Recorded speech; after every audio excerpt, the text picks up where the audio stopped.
It's been over a year, and I never set my birthday on my free-to-play account. That's it today. I only get the one cake.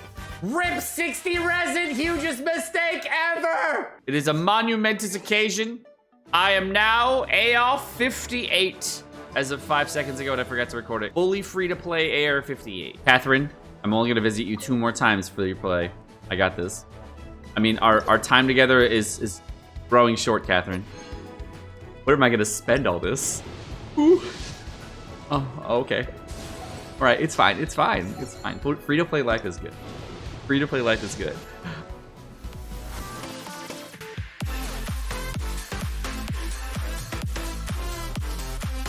Hello, sucker. Yo, what's up, British sucker? Did you run out of resin again today? Yeah, I use my resin every day. Ah, well, I have something fun for you to do. What? You should try out Raid Shadow Legends. What we're gonna talk about this time around for Raid Shadow Legends is the top 5 reasons to pick up Raid Shadow Legends. The first reason I like Raid Shadow Legends, of course, is they add dragons to the mix, which are totally up my alley. They also have insane character design and overall animations with great cutscenes. They even have an insane variety of champions for you to choose from, which allows you for a lot of different gameplay and, of course, animations and overall movesets. I also really enjoy the dynamic breadth of how much area they can actually cover, and each of the backdrops that they use as far as the scenery really puts you in the mood of where you need to be. And the number 1 reason I like Raid Shadow Legends is because they keep adding to their game. They always add new different types of things and animations overall to everything, giving you a really, really fun game overall. And there's a ton of things happening in Raid this month. Special events every day, bunch of awesome new champions, and the brand new Guardian Ring that gets you a load of new ways to use your champions. And at the start of December, Raid is releasing one of its biggest, most anticipated features ever. Take a look at this. If you want to get a huge head start on Raid, all you have to do is click the link or scan my QR code, and you'll get an epic hero, Chonaru, who's amazing in the Doom Tower. You get 200,000 silver, an extra XP boost, an energy refill, and an ancient shard, so you can summon an awesome champion as soon as you get in the game. All this treasure will waiting for you here. Once you're in, you can find me in game under the name Sekapoko, because, you know, I use the name everywhere. And if you're fast, you can join my clan. And it's that easy. Just click the link in the description below, and I'll see you in game. Thanks again, Raid, for sponsoring this video. So my free-to-play account is unlucky, and I have lost every single 50-50 since the game came out. Okay, I've lost every single one. Starting the game with Chi-Chi, right? Picked up Venti along the way because we saved up enough summons to get him. And then we picked up Aquila Favonia and a bunch of other things, but I have literally never pulled a 5-star before the pity. So I've literally hit pity every single time for a soft pity, so 76 and up for every summon. And I have lost every single 50-50. Now, the only 50-50 that I could have quote-unquote won is for the Staff of Homa. But technically, I had a guaranteed banner weapon, because what happens on weapon banners, if you didn't know this, is if the previous weapon banner summon is an off-banner weapon, the next weapon banner summon is a guaranteed weapon banner weapon. So I was guaranteed either the Elegy for the End or the Staff of Homa. Either of which, as you can see, since I do have Venti and I do have Zhao, either one would have been a great pickup for me, and no matter what, I'd take a W. So that's why I save for a weapon banner just like this, so I can actually just get a W no matter what. Now, even with the worst luck in the game, I am able to 36-star Abyss, and I have no problems doing so. I use a lot of different team compositions, and I'll show you a Spiral Abyss run at the end of this video while I'm talking about my teams and talking about exactly what I run on everybody. So even with the worst possible luck on a free-to-play account, you can still have a really strong account, and it's actually not reliant on the 5-stars. In fact, I did drop Zhao for a very long period of time, and I ended up not having Yoimiya until, you know, show release date back in August. But I was actually able to 36-star Abyss pretty easily beforehand because I was using characters like Kaya, Zhangling, etc. And even characters like Chi-Chi that I didn't finish leveling up, and Mona that we barely got worked into till later on. We ended up getting Kaching most recently, but a lot of things you don't even need 5-stars for. So on my free-to-play account right now, I am at this really cool point. And the point that I'm at is based on summons. On the character banner, you can see the last character that I got was actually on the Kokomi banner. And yes, I did summon on the Kokomi banner because I wanted the 4-stars on there. I needed Shinku. I ended up going all the way because I wanted to risk a 50-50. If I got Kokomi, it would have been fine. If I didn't get Kokomi, then I would get the more chances of 4-stars that I really wanted. And you can see I ended up summoning some more and got Jean. It was C1 Jean, and I ended up getting a couple more copies of Ocean Shu as well as Rosaria and Beidou, and those are the characters I needed the most for constellations. And because I did that, now my free-to-play account is a lot easier to play, and my Yoimiya teams are much stronger. I have a lot more power to run a lot more different teams, so I very much am enjoying my free-to-play account now. I also ended up going for the last character we ended up going for as a 5-star was way back in, I believe, September, when we picked up Yoimiya, and I ended up not picking up Raiden Shogun on purpose. I ended up saving and then just not picking up Raiden Shogun. I ended up trying to go for Zhangling copies, going for C6 Zhangling, but that's about the entirety of my summon pathing. The reason in August that I went for Yoimiya, and by the way, 3 months ago, I still have no regrets over this. She was a Pyro DPS that I needed at the time, just to fill in team compositions, because Zhao at the time was very weak on my account. Now that he has the Staff of Homa, he's much stronger, and I'm able to use him a lot more. In fact, I have a Chad ratio on him kind of right now. I know it's kind of like 1 to 5, but still, I mean, 6227, that's pretty bitchin', right? What I did want to know about Zhao in general, right, is that on my account, the character that would probably help me the most is somebody that can reduce animo resistances on my account if I want to play my Zhao more. But I noticed that a lot of times the main compositions around Zhao are both Zhangling and Bennett, and I actually get away with using Kaya on that team as well as Sucrose a lot easier for a lot more content, whereas Zhao I kind of just use for like instance-based content for something that's super difficult, but I already have 2 characters that are pretty much exactly the same as far as the overall damage that I put out with Zhao when I add in reactions. So the only other character that I need to make my Zhao stronger is another booster for Zhao, and then I can actually utilize him more often and play him a little bit more. And I think the thing is, because the dual banners are coming out right now and we're not sure we're gonna go for free to play, my personal thought is I'm not sure what to do for free to play for Albedo. I might just hold off, and I might wait until I'm halfway through the banner and try to figure out if I want to go for it or not. At this point, I think I'm just gonna start saving, because if you start saving now, you'll be able to get the 4 stars you want and the 5 stars you want coming out pretty soon. So about a year in, you get to the saving point that it's really a lot better. So I'm hoping that a lot of you guys think about this more heavily with your free-to-play summons. I've also been asked, as a free-to-play player, should you ever go for constellations? I am never, ever, ever, ever, ever, ever, ever, ever, ever, ever, ever going for constellations on my free-to-play account for any 5-star character beyond the base 5 stars, okay? The only characters that I should go for constellations are Jean, Mona, Chi-Chi, Kaching, and Diluc. Those are the only characters where 5-star constellation is gonna matter. So that's why if you're gonna focus on characters like Jean or Mona, they're great characters to focus on because they're really good long-term characters. They will always be good. They have damage boosting potential. They have constellations that you pick up on base banners, and I'm already starting to pick up 5-star constellations along the way. And last thing for free to play for summons, the thing that I'm gonna be finding out, all right. So the last thing for free to play summons is I have a Wolf Gravestone and a Skyward Spine. I also ended up picking up an Akomaru somewhere in my account. I don't know where it is, down here. An Akomaru on the weapon banner, and I ended up getting, of course, a Luxurious Sea Lord. So because I have all these 5-star claymores, the obvious question is, should I go for Eula? And if I go for Eula, I do have a guaranteed Eula, and I can pick her up within like 20 summons if I wanted to, but I'm not sure if I want to do that, because the characters that are Eula reliant are basically, I would just be replacing my Yoimiya and taking her out of my team composition, throwing in Eula, and running very similar teams. But unfortunately, the character that I'm missing to run both characters like Yoimiya, both characters like Zhao a lot better is, of course, Zhang Li, and he's the #1 character I need. Now, the character that would be very smart to summon for, like literally the smartest summon in the freaking world for me, is Ganyu.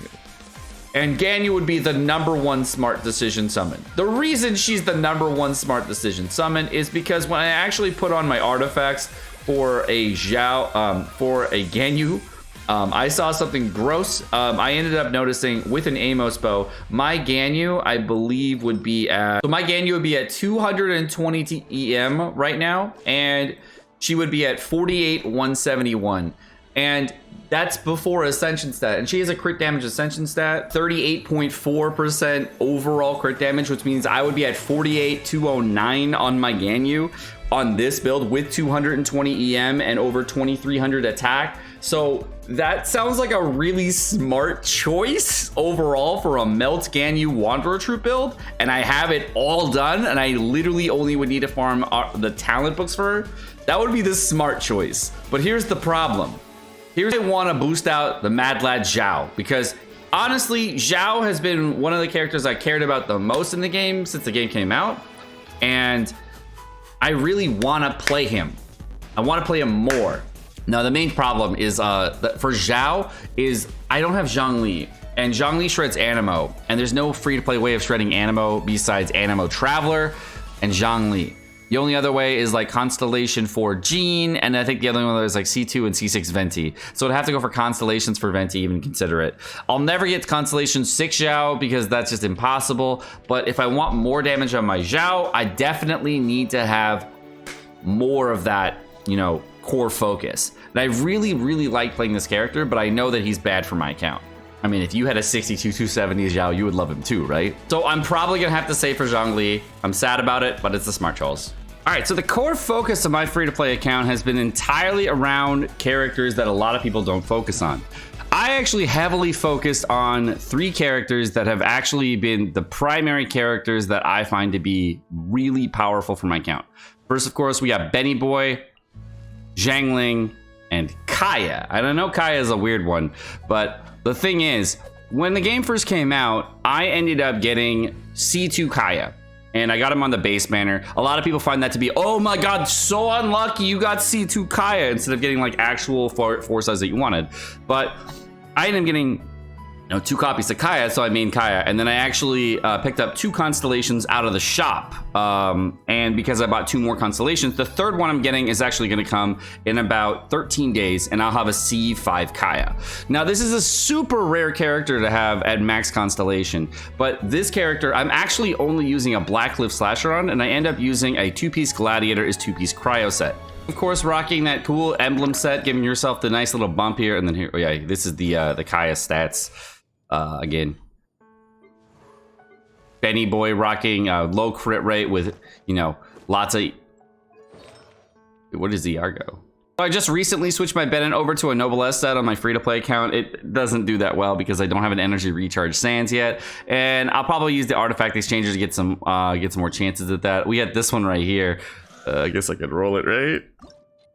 Well, and I didn't give him an ER sands. I gave him an attack sands right now because I just don't have an ER sands rolled up.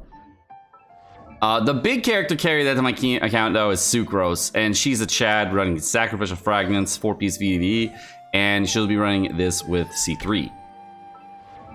We got C4, 6 over here, and C4 on back. On the other side of things, we got my Yoimiya, and this, no one believes my Yoimiya is actually my free-to-play Yoimiya, which is really funny. We're rocking R3 Rust. I'm rocking a full Shimenawa set with an 81-150 ratio. The other character we're running is going to be Beidou with 49, 144, 203, an emblem set, and we got a Wolf Gravestone. Today I'll be running Shinku, or Shinkcho, what do you want to call him, and he's running a BS set, just running 48, 168, 1878. And lastly, we're going to be running Mad Lad Venti. He's got 59, 130 with an R5 stringless, and he's got 4-piece Viridescent Venerer. So on my free-to-play account, I've been 36-starring Abyss for a really long time. And in the time that I've been playing, I've found a lot of Abysses to be challenging at times. The most recent one, the one that came in the past, was actually one of the most challenging ones. But we've been 36-starring Abyss since March of this year, and been actually clearing Abyss every single time. I think since December of this year. But I don't play this game a lot, if you're not knowing my frame of reference for the account. I don't do crystal grinding in the account. I don't do artifact root grinding, none of that stuff. I actually just play the account, log in, do dailies, log out. And of course I do every event that comes my way, of course, because I want to get the primo gems along with it. I also do the leyline rewards, etc. I do all the things for event-based content in Genshin. I just do not do anything beyond that. My Abyss strategy is typically I take an Animo character for grouping. I ended up using this time around Sucrose was extremely helpful for grouping in this abyss for using Kaya. I sometimes use Sucrose with a Yoimiya if I do on other times. My Yoimiya team, I end up using Venti as well as Beidou and Shinku. The idea is really similar to a Sucrose Taser composition, but it is more of a Fireworks Taser composition. So when you use the team, there's two main factors that really help out this team survive a lot, and that's where the sustain comes in. It's Xingqiu's heal or Xingqiu's heal, which really does like just a little bit of healing, and then there's two forms of damage reduction. Xingqiu or Xingqiu's elemental skill actually reduces damage by I think 22%, and then Beidou's elemental burst also lowers damage taken by the similar amount too. So I have two damage reducers on my account already from these two factors, which really helps for survivability, and it's not really a glass cannon build. The shield also on Beidou for elemental skill is very helpful, as well as using the elemental burst shield as well, so you get a lot of protection there. And the last thing is that Venti's grouping doesn't help a ton here, but the energy recharge gain from Venti is one of the reasons I do bring him, as well as the Animo Shred from Dear Distant Venerer. You can see the reactions that you get on this team are like all over the place between a Beidou reaction, a Yoimiya reaction, sometimes a Xingqiu reaction, Xingqiu. There's a bunch, and it doesn't really matter which character reacts as long as you're getting the reaction overall. Optimizing the reactions is something that I don't find that I need to do on this account, and if I did want to do them more, I would try to. One of the things that I kind of semi-regret doing, I know not a lot, but a little, I semi-regret going for an emblem set on Beidou on free-to-play. I didn't really go for it. I ended up getting a second set. And the major thing with that is when you use an emblem set, you lose a lot of damage on elemental skill, and I do find that elemental skill damage really fun to play with. But otherwise, for damage, for the actual damage, it's a smart choice. Looking out at the other team, the core strategy is to particle funnel from Bennett over to Zhangling, making sure that I can always make sure my energy recharge is high enough on Zhangling. I also need to position myself correctly on these enemies. Use a Sucrose, Swirl, Pyro. I always use an ultimate on Sucrose first, and then use an elemental skill after that, because when I do it in that order, I'm able to get the Pyro Swirl and consistently get a Pyro reaction happening all the time whenever I use Cryo abilities or using a Cryo reaction. You can see that both the Kaya and the Zhangling have a snapshotted ability when using ultimates. Kaya's ultimate is very, very similar to Zhangling, where it does a whatever stat ratio you were at the time, it will snap that window. And that's where the snapshot mechanics come in for this team. For a double snapshot team, it's a melt comp where Kaya is doing a lot of the reactions, but sometimes Zhangling does get reactions. Now, Zhangling does get some meaty reactions at the time, and she's doing about 20k without reactions here, as you can see. But Kaya is doing upward to 60. I can even get over 100,000 damage on him as free to play if I do the rotations right. I have to swirl on Cryo first in order to make that happen, and it goes a little bit faster if I do that, but it doesn't really matter that much. On this particular run, I took a little bit longer because I was in a rush this morning, and I also have pre-coffee, so usually I can get this done with about 30-40 seconds remaining if I don't screw things up with positioning like I did on the Yoimiya run on the first part, so it took me a little bit longer.